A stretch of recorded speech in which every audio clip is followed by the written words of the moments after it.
Everyone, welcome to the triangles. ఈరోజు మనం 9th class పాలిటీలోని 4th చాప్టర్ ఎలక్ట్రల్ పాలిటిక్స్ని చూడబోతున్నాం.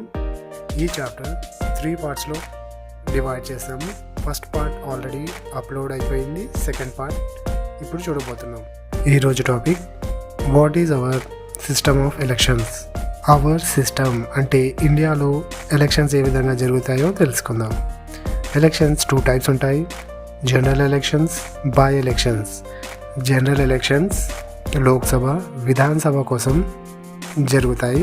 విధానసభని స్టేట్ లెజిస్లేటివ్ అసెంబ్లీ అని లేదా శాసనసభ అని కూడా అంటారు. అయితే లోక్సభ, విధానసభలో ఉండే లీడర్స్కు 5 years మాత్రమే పవర్ ఉంటుంది. 5 years తర్వాత వీళ్ళ పవర్స్ ఎండ్ అయిపోతాయి. దీనివల్ల లోక్సభ, విధానసభ డిజాల్వ్ అయిపోతుంది. మళ్ళీ లోక్సభని, విధానసభ నడవాలంటే లీడర్స్ కావాలి. అందుకోసమని ప్రతి 5 yearsకి ఎలక్షన్స్ అంటూ జరుగుతాయి.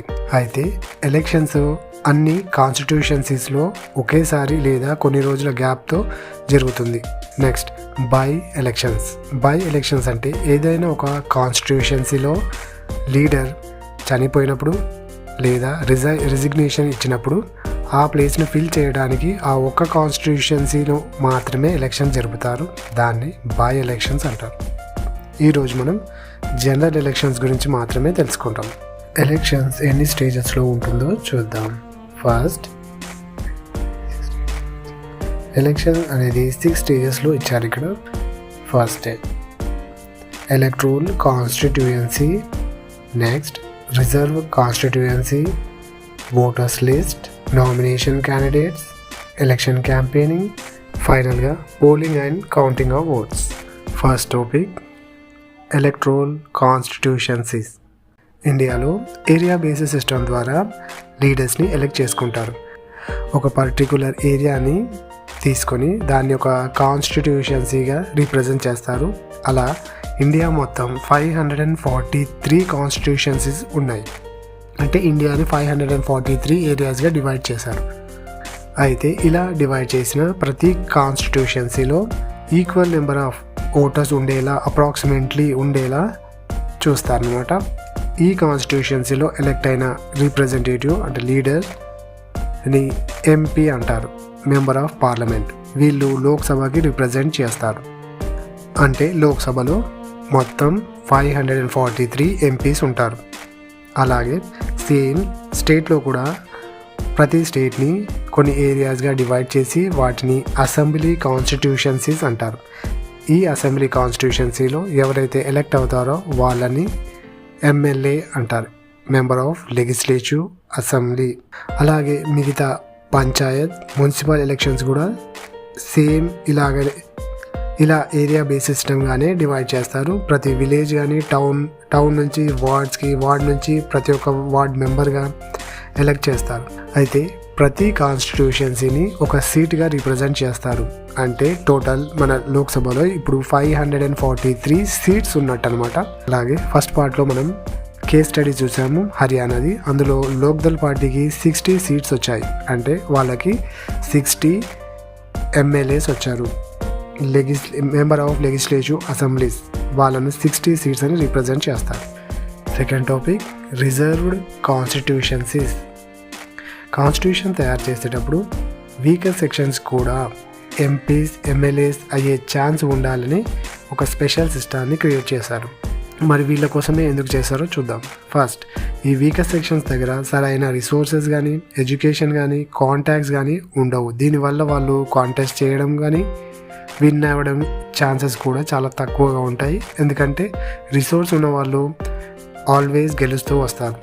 దీనివల్ల వీకర్ సెక్షన్స్కి అన్యాయం జరుగుతుందని కాన్స్టిట్యూషన్లో వీకర్ సెక్షన్స్ కోసమని కొత్తగా ఒక స్పెషల్ సిస్టాన్ని క్రియేట్ చేశారు. అదే రిజర్వేషన్ ఫర్ వీకర్ సెక్షన్స్. అయితే ఫస్ట్ ఈ వీకర్ సెక్షన్స్లో ఎస్సీ, ఎస్టీ వాళ్ళను మాత్రమే ఇంప్లిమెంట్ చేశారు. అయితే ఈ ఎస్సీ, ఎస్టీకి ఇచ్చిన రిజర్వ్ కాన్స్టిట్యూషన్సీస్లో వేరే ఎవరు పోటీ చేయకూడదు. ఓన్లీ ఎస్సీ, ఎస్టీ వాళ్ళు మాత్రమే ఆ కాన్స్టిట్యూషన్సీస్లో పోటీ చేయాలి. అయితే 2012లో జరిగిన లోక్సభ ఎలక్షన్స్లో ఎస్సీ వాళ్ళకి 84, ఎస్టీ వాళ్ళకి 47, జనరల్ వాళ్ళకి 412, టోటల్ 543 సీట్స్ని డివైడ్ చేశారు. ఈ ఎస్సీకి ఎస్టీకి 84 సీట్స్, 47 సీట్స్ అనేటివి టోటల్ పాపులేషన్లో వాళ్ళకున్న షేర్ని బట్టి ఈ సీట్స్ని డివైడ్ చేస్తారు. అయితే తర్వాత ఈ వీకర్ సెక్షన్స్కి, మిగతా వీకర్ సెక్షన్స్కి కూడా ఈ రిజర్వేషన్ అంటూ ఇవ్వడం జరిగింది డిస్ట్రిక్ట్ అండ్ లోకల్ లెవెల్స్లో. అలాగే చాలా స్టేట్లలో rural, panchayat, urban, municipalities and కార్పొరేషన్స్లో ప్రతి 3 సీట్లలో ఒక సీటు ఉమెన్స్ కోసం రిజర్వ్ చేశారు. అయితే ఇప్పుడు అవి ఆ రిజర్వేషన్స్లో ఓబీసీ వాళ్ళకు కూడా చోటు కల్పించారు. ప్రతి స్టేట్కి మధ్య ఈ ప్రపోర్షన్ అంటూ చేంజ్ అవుతూ ఉంటుంది. Third topic, voters list. ఎవరికైతే ఓటు వేయడానికి ఎలిజిబిలిటీ ఉంటుందో వాళ్ళ లిస్ట్ ప్రిపేర్ చేసి ఎలక్షన్స్కి ముందే ప్రిపేర్ చేసి అందరికీ ఇవ్వడం జరుగుతుంది. దీన్ని ఆఫీషియల్గా ఎలక్టోరల్ రోల్ అని, కామన్గా ఓటర్ లిస్ట్ అని అంటారు. ఇండియాలో 18 ఇయర్స్ దాటిన ప్రతి ఒక్కరికి ఓటు వేసే హక్కు అందరికీ ఉంటుంది. Rich, poor, educated, uneducated, religion, caste, gender ఇలా ఏ డిఫరెన్స్ చూడకుండా ప్రతి ఒక్కరికి ఓటు హక్కు అనేది ఇస్తారు. కానీ కొన్ని రేర్ సిచ్యువేషన్స్లో క్రిమినల్స్కి అలాగే మెంటల్ పేషెంట్స్కి ఓటింగ్ రైట్ అనేది ఇవ్వరు, చాలా రేర్ కేసెస్లో. అలాగే ఓటర్ లిస్ట్లో కొత్త వారిని యాడ్ చేయడం, అంటే 18 ఇయర్స్ దాటిన వాళ్ళని యాడ్ చేయడం, అలాగే చనిపోయిన వాళ్ళని లేదా ఏరియా మారి వేరే ప్లేసెస్కి వెళ్ళిపోయిన వాళ్ళని లిస్ట్లోకి తీసేయడం, ఇవన్నీ గవర్నమెంట్ డిసైడ్ చేస్తుంది. ప్రతి 5 ఇయర్స్కి ఈ ఓటర్ లిస్ట్ని రివిజన్ చేసి అప్డేట్ అయిన ఓటర్ లిస్ట్ని అందరికీ రిలీజ్ చేస్తారు. అయితే ఇందులో కొత్తగా ఈపీఐసి కార్డ్ని ఇంట్రడ్యూస్ చేశారు. EPIC, election photo identity card. ఈ కార్డు, ఈపీఐసి కార్డ్ని ఓటు వేసే టైంలో ఐడి ప్రూఫ్గా చూపించి ఓటు వేయవచ్చు. కానీ ఇది కంపల్సరీ కాదు, వేరే ఏదైనా ఐడెంటిటీ కార్డు కూడా తీసుకొని వెళ్ళొచ్చు, like ration card, driving licence. Fourth topic, nomination of candidates. డెమోక్రసీలో పబ్లిక్కి రియల్ చాయిస్ అంటూ ఉంటుంది.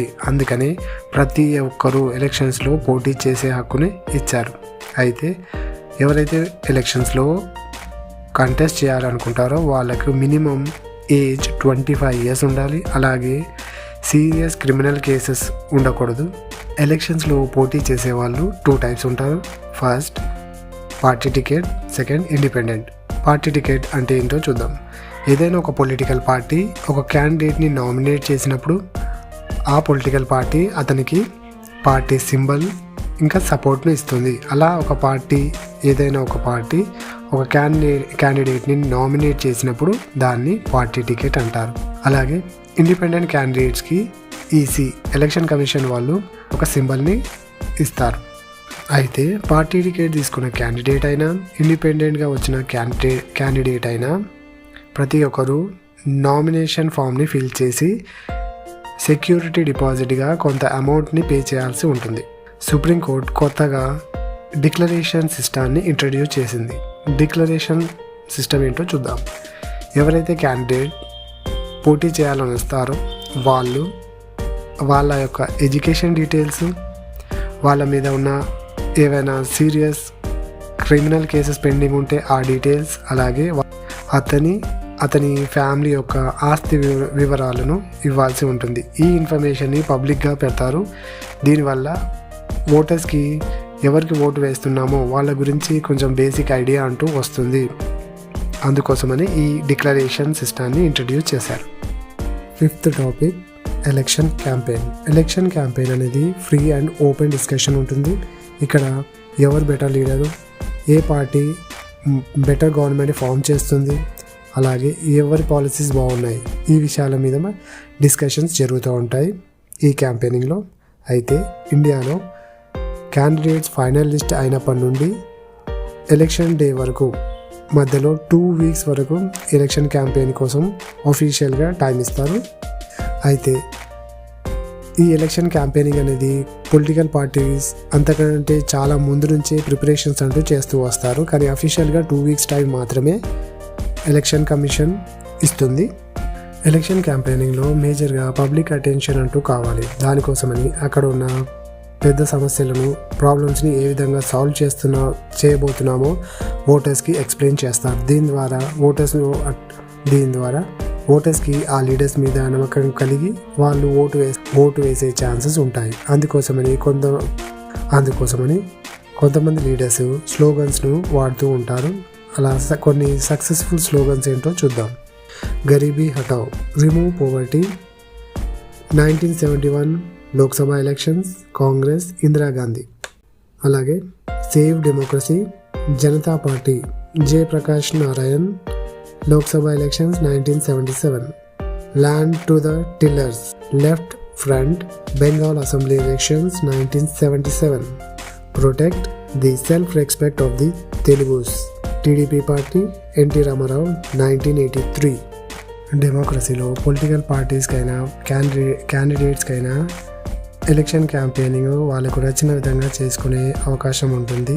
కానీ కొన్నిసార్లు తప్పనిసరిగా రెగ్యులేట్ చేసి ప్రతి ఒక్కరికి ఈక్వల్ ఛాన్స్ వచ్చేలా చూస్తారు.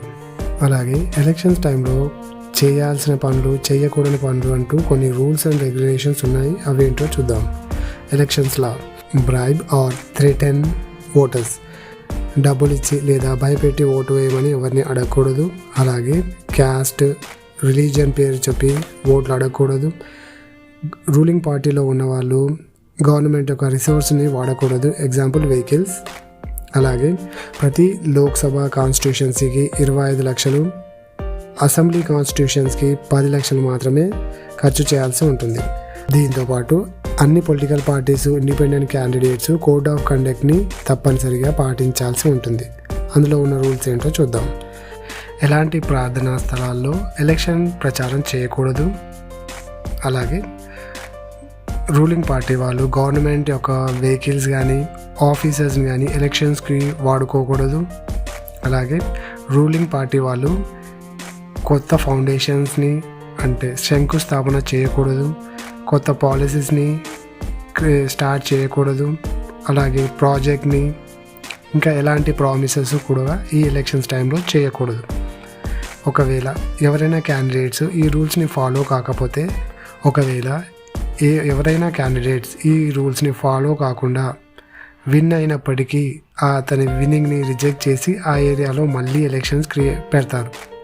Last topic, polling and counting of oats. ఇది ఫైనల్ స్టేజ్. ఇక్కడ ఓటర్స్ వాళ్ళ ఓట్ని వినియోగించుకుంటారు. అందుకనే ఈ రోజుని ఎలక్షన్స్ డే అంటారు. ఎలక్షన్ డే రోజు ఓటర్స్ దగ్గరలో ఉన్న పోలింగ్ బూత్కి వెళ్ళి, ఈ పోలింగ్ బూత్ ఎక్కువగా లోకల్ స్కూల్స్ లేదా గవర్నమెంట్ ఆఫీసెస్లో పెడతారు. ఓటర్స్ ఈ పోలింగ్ బూత్కి వెళ్ళినప్పుడు ఎలక్షన్ ఆఫీషియల్స్ వీళ్ళ ఓటర్స్ ఒక వేళ్ళ మీద ఇంకుతో మార్క్ చేస్తారు. ఆ తర్వాత ఓటర్స్ వాళ్ళకి కావాల్సిన లీడర్స్కి ఓటు వేస్తారు. అయితే ఈ పోలింగ్ బూత్లో ప్రతి క్యాండిడేట్కి సంబంధించి వాళ్ళ ఏజెంట్ అంటూ ఒకరు ఉంటారు. ఎలక్షన్స్ సరిగా జరుగుతున్నాయో లేదో చెక్ చేయడానికి మాత్రమే. స్టార్టింగ్లో ఓటర్స్ బ్యాలెట్ పేపర్ని యూజ్ చేసేవారు. దీంట్లో క్యాండిడేట్స్ నేమ్ ఇంకా సింబల్ ఉండేది. ఇప్పుడు ఓటర్స్ ఈవీఎం మెషిన్ని యూజ్ చేస్తున్నారు. EVM electronic voting machine. ఇందులో క్యాండిడేట్ నేమ్ ఇంకా అతని సింబల్, దాని పక్కన ఒక బటన్ ఉంటుంది. ఓటర్స్కి నచ్చిన పార్టీ వాళ్ళకి దగ్గర ఉన్న బటన్ని ప్రెస్ చేయడం ద్వారా వాళ్ళకి ఓటు వెళ్తుంది. ఈ ఓట్స్ అన్ని ఈవీఎం మెషిన్లో రికార్డ్ అవుతాయి. ఎలక్షన్ అయిపోయిన తర్వాత ఈవీఎంస్ని సీల్ చేసి ఒక సేఫ్ ప్లేస్లో పెడతారు. ఆ తర్వాత కొన్ని రోజులకు లేదా ఏదైనా డేట్ ఫిక్స్ చేసి ఉంటే ఆ రోజు ఈ ఈవీఎం మెషిన్ని ఓపెన్ చేస్తారు.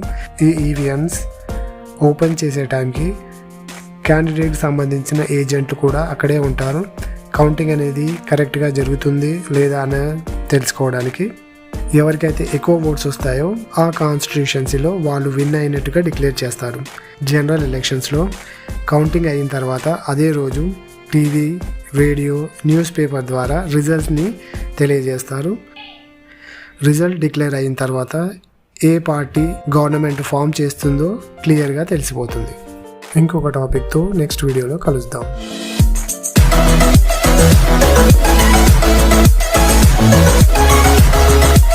We'll be right back.